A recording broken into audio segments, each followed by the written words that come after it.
for the most part, I didn't have to worry so much about crime.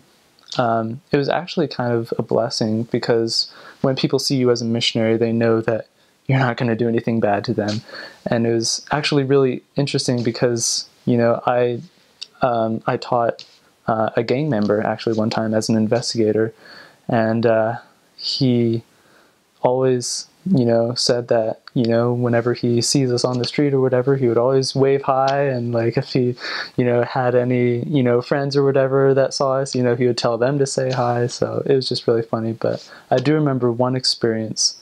There was one night, it was my second summer in Las Vegas, and there were a lot of fireworks that went on.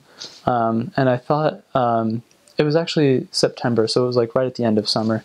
And September 15th is like the Mexican Independence Day. So I thought they were like playing fireworks, or they were, having like a fireworks show for the Independence thing, because it happened during that week.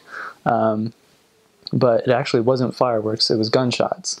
And my companion was like, "Was that gunshots?" And I said, "No, I thought it was fireworks." And so he went out, my companion went out, and he saw this guy carrying a gun, getting out of the apartment complex. And he was like, "Oh my gosh, I just saw this guy with a gun, like run outside of the complex." And there was a security guard that came up later, and he was like, "Hey, did you see anything happen?" And my companion said, "Yeah, I saw this guy run out," and suddenly he became a witness to the scene. And so the police came, and the police kind of like asked us questions about like this guy and, what my companion saw.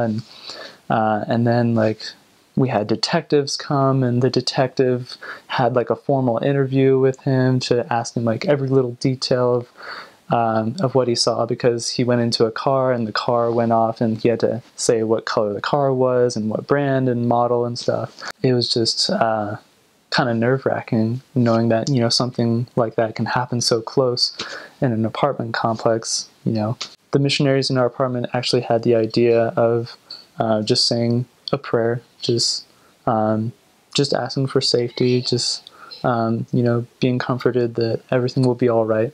And so we did. And I think it was after that that we had the impression that we should go over to an English missionary's apartment, just kind of stay with them for the night. And so all four of us kind of took our belongings, and we went over to this apartment to stay at for the night. Long story short, that night there was another shooting that happened at that apartment, except this time what happened was there were gunshots it was in our apartment and then our apartment next to us. So there were like gunshot holes like in the walls. And I don't think there was any like in the windows or anything.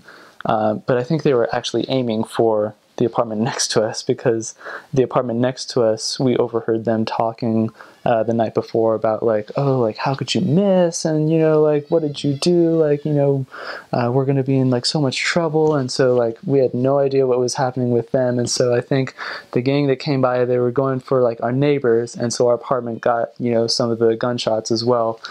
And after that, we booked it out of there. I mean, we called our zone leaders, our APs, the mission president, and they said, "Get out of there as soon as you can."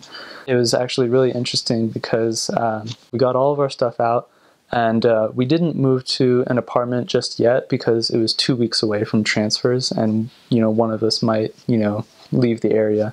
And it actually happened that both of us left the area. And so I can't really say anything about like how the transition was, but so yeah, that's the story of how our apartment got shot at on my mission. So I always kind of relate that story to like Lehi and his family, fleeing from Jerusalem because they knew that Jerusalem was going to be destroyed, and so they took kind of all their belongings and fled to the Promised Land.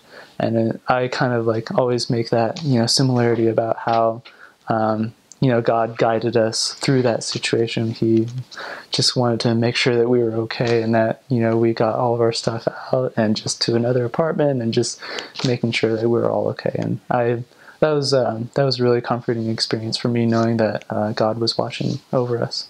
Use common sense, listen to the Spirit if it says something. But I mean, we didn't have to be in by a certain time or anything like that. We just had to be in by 9. That was kind of the normal time that we all had to be in by.